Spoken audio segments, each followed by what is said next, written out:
ఈ రెండు అంశాలు కూడా చాలా కీలకం. ఒకటి, లోకేష్ టీం తయారవుతోందా?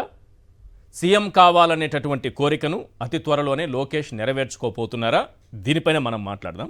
దాంతోపాటు మరో ముఖ్యమైన విషయాన్ని కూడా మనం మాట్లాడుకోబోతున్నాం. మరో ముఖ్యమైన వ్యక్తి గురించి కూడా మనం మాట్లాడుకోబోతున్నాం. ఎవరు అంటారా? ఎవరి పేరు చెబితే ఫోన్ ట్యాపింగ్ వ్యవస్థ టపీమని చప్పట్లు కొడుతుందో, ఎవరి పేరు చెబితే ఇజ్రాయిల్ పరికరాలు ఈలలు వేస్తాయో, ఎవరి పేరు చెబితే ప్రతిపక్ష పార్టీ ఎమ్మెల్యేలు టపీమని గోడదూకి చంద్రబాబు నాయుడు గారి పార్టీలోకి ప్రభుత్వంలోకి జంప్ అయిపోతారో, ఎవరి పేరు చెబితే సోషల్ మీడియా కార్యకర్తలను అక్రమ కేసులు వెతుక్కుంటూ వాళ్ళ ఇంటి వరకు వచ్చేస్తాయో వారి గురించి మనం మాట్లాడుకోవాలి. ఇదంతా ఆ వ్యక్తిపై ఉన్నటువంటి ఆరోపణలు. ఆయన పేరు ఏబి వెంకటేశ్వరరావు. ఈ ఆరోపణల్లో నిజమెంత అన్నది నేను చెప్పలేను. వారి ఆత్మసాక్షి మాత్రమే ఇప్పుడు వారిపైన వస్తున్నటువంటి ఆరోపణలకు వారు సమాధానం చెప్పాల్సి ఉంటుంది. వారి ఆత్మసాక్షి మాత్రమే చెప్పగలదు. అంతవరకు మనం చెప్పగలం. కానీ ఆ మాజీ ఐపీఎస్ గారు చాలా చదువుకున్న వ్యక్తి, ఉన్నత చదువులు చదువుకున్నటువంటి వ్యక్తి. మరి ఎలా ఉంటుంది వారి భాష, వారి ప్రసంగం? చాలా గొప్పగా ఉంటుందని మీరు అనుకుంటున్నారు.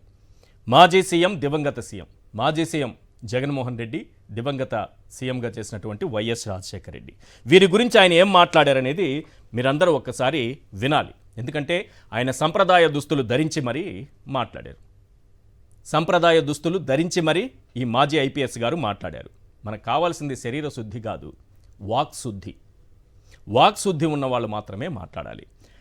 అందులోనూ కులాల పేరుతో, కులం ముసుగులో, సామాజిక వర్గం ముసుగులో వారు ఏ విధంగా మాట్లాడుతున్నారో మీరు ఒక్కసారి వినండి. అన్నీ వినిపించట్లేదు, ఎందుకంటే చాలా మాటలు ఉన్నాయి. అవన్నీ కాకుండా సింపుల్గా ఒక 30 సెకండ్స్లో కొన్ని మాటలు వినండి. ఇప్పుడు కమ్మ సామాజిక వర్గం మొత్తం కలిసి మళ్ళీ జగన్మోహన్ రెడ్డి సీఎం కాకుండా చాలా గట్టిగా ప్రయత్నం చేయాలని వారు మాట్లాడారు. ఆ భాష కూడా మీరు విన్నారు. ఆత్మశుద్ధి లేని ఆచారం అది ఎలా, భాండ శుద్ధి లేని పాకమేలా, చిత్తశుద్ధి లేని శివ పూజలేలరా, విశ్వదాభిరామ వినురవేమ. ఎందుకంటే మనం చిన్నవాళ్ళైనా పెద్దవాళ్ళకి ఒక్కొక్కసారి చెప్పాల్సి వస్తుంది. ఈ పద్యం వారికి వినిపించండి. అలాంటి భాష ఎవరు మాట్లాడకూడదు, కానీ వారు మాట్లాడారు. పైగా రాజశేఖర రెడ్డి గారు వేసినటువంటి విత్తనమట ఆయనకి కమ్మ సామాజిక వర్గం పైన వ్యతిరేకమట.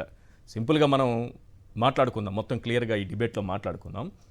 రాజశేఖర రెడ్డి గారు సీఎంగా ఉన్నప్పుడు ఏబి వెంకటేశ్వరరావు గారు పొందినటువంటి పదవులు ఏంటి, ఏ పదవుల్లో ఉన్నారాయన, మరి సామాజిక వర్గానికి వ్యతిరేకంగా రాజశేఖర రెడ్డి గారు పనిచేశారా లేదనేది ఆయన అనుభవించినా లేకపోతే ఆయన పొందినా ఆయన పనిచేసినటువంటి పదవులు ఏంటని తెలుసుకుంటే మనకు ఈజీగా అర్థమవుతుంది.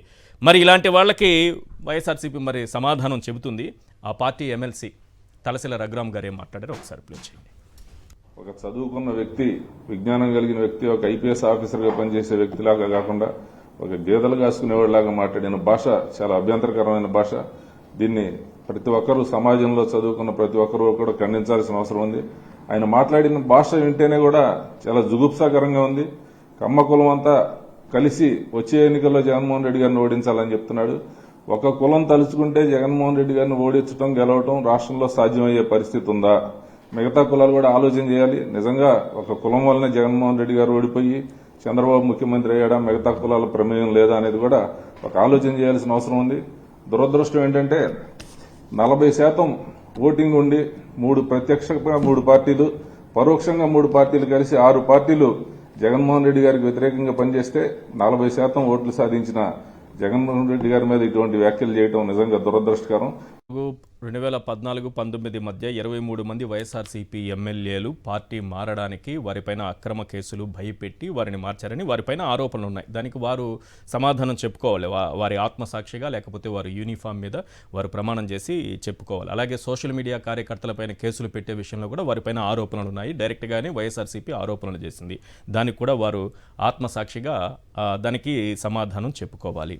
అలాగే ఈ ఇజ్రాయెల్ పరికరాలు కొనుగోలు చేసి ఫోన్ ట్యాపింగ్కి పాల్పడ్డారన్న ఆరోపణలు వారిపైన ఉన్నాయి. దానికి కూడా వారి ఆత్మసాక్షిగా, అలాగే వారి యూనిఫామ్ పైన, రిటైర్డ్ ఐపీఎస్ అయినా సరే వారి యూనిఫామ్ మీద వారు ప్రమాణం చేసి చెప్పాలి. కానీ మనం మాట్లాడుతున్నప్పుడు ఇంతకుముందు నేను పద్యం చెప్పినట్టుగా విశ్వదాభిరామ వినురవేమ అని మనం మాట్లాడేటప్పుడు ఒక స్థాయిలో ఉన్నప్పుడు ఆ భాష చాలా ప్రధానమైనది. మరి వారు ఎందుకు ఆ భాషని దిగి మరి భాషని దిగదార్చి మరి శరీర శుద్ధి కాదు వాక్ శుద్ధి చాలా అవసరం అనేటట్టుగా మాట్లాడారనేది మనం మాట్లాడుకుందాం.